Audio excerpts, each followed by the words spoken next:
Hi, this is Jasmine Harris sharing my 1 hour technology workshop. I did Microsoft Forms, and the lesson objective, as you can see here, is at the end of this lesson, participants would be able to demonstrate their understanding of Microsoft Forms by creating a form to use in their classroom for either a formative or summative assessment. So if we look at the rubric, the first thing was that 3 or more handouts supported the learning objectives of the lesson. They were easy to use, well developed, and with accurate content. So as you see, I have my tabs at the top of my website, and if you click more, there is a handout section, and participants are able to just scroll. The first one was just a general idea of, I've never heard of Microsoft Forms, so how can Microsoft Forms help me? It told them what they could do with surveys, sign up lists, formative assessments, and then it also gave them different uh, avenues that they could use to share their forms with the students so that students could access them easily. The next handout was step-by-step instructions on how to create a simple Microsoft form quiz. I basically sat on the computer and did these steps step by step as I was making this handout. That way I made sure it was very easy to follow.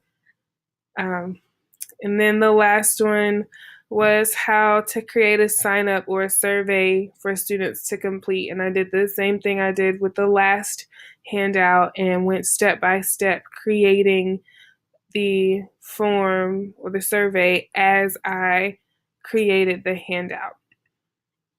The second component of the rubric was that the online component supports the learning objectives of the lesson, easy to use, well developed with accurate content, no broken links, both recaps and extends participant learning, and content aligns with the lesson plan. So if we start at the home site, you see the lesson objective is at the top. And throughout the workshop, if participants had any questions, they were able to go to the home and add them to parking lot questions. If they had questions afterwards, they could come back and access it. I sent this website out to the entire school. So if, say, someone that didn't attend the workshop had a question, they can still, to this day, click on the add button and add another parking lot question, and I'll get an email and be able to answer. The next tab is, just a basic overview of what Microsoft Forms is. I added my How Can Microsoft Forms Help Me handout here because I thought it could be another beneficial thing that participants could look at. And I also made a screencast that I'm doing right now, just giving a basic overview of what Microsoft Forms is, what you could use it for, and how it could be helpful in the classroom. I made a tab about how to sign in because we have special ways to sign in to different websites through Fulton County, and it can be a little tricky, especially for students, to figure out how to sign into forms. So it's just 2 steps, but I felt like doing a screen grab and circling the important things could be helpful. And also, when they're trying to show their students how, if they shared it on Office 365, they can just go ahead and pull this up and show them what box they need to click when they log in. And then on top of the handout that I created to tell how to create a quiz, I also made another Screencastify to show how I actually went through and created a quiz so that they have the handout, but they also have a video reference where they can say, oh, that's where you go to get this specific tool. And I did the exact same thing for a form. Instead, I just created a survey to show the differences and what could be done. And then we saw our handouts that I just talked about.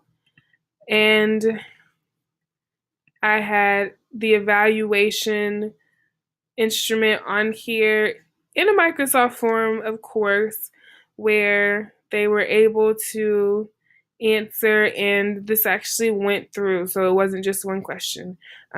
It once you click submit, it will go to another question for them to provide feedback. And then I gave them some resources from education.microsoft.com. If anybody has a tip on how to get the links to be clickable, that would be helpful because I was not able to figure that out. And the next additional elements, a workshop lesson plan is included. Also, 2 or more elements are included, such as a YouTube video link of the face-to-face instruction, instructional agenda, audio file of the instruction, promotional flyers, narrative description of the implementation. So give me 1 second. My promotional flyer was very simple. My principal allowed me to hang it up all over the school. And it just asked 3 questions that teachers could answer, and it told them where, what, when, and where they could come to get that information. And then I did create a lesson plan with the lesson objectives, the standards that it would meet for the IST coaching, materials, location and time, the procedure with my website included. And I kind of followed what I do when I plan lessons for my classroom. And then I included the assessment, the evaluation instrument, and the different levels of questioning that I would be asking. And my fourth question, I waited a week and then I sent out. That way, participants were able to practice using the program and they had enough time to get exposure to it before they answered the last question. And as you saw, I did use 3 levels of Gunsky's levels: level 1, level 2, level 3, and level 5. And it was nice to see that a lot of teachers said that student assessment did improve because students were more engaged in using the program. And at the end of my narrative, you can see that I did include a table of results from the question and then the responses given to me from the questions that I used to create my narrative that I turned in. And that is my presentation. Again, if anybody has any tips on how you make links clickable in Weebly, that would be very helpful. Have a great day.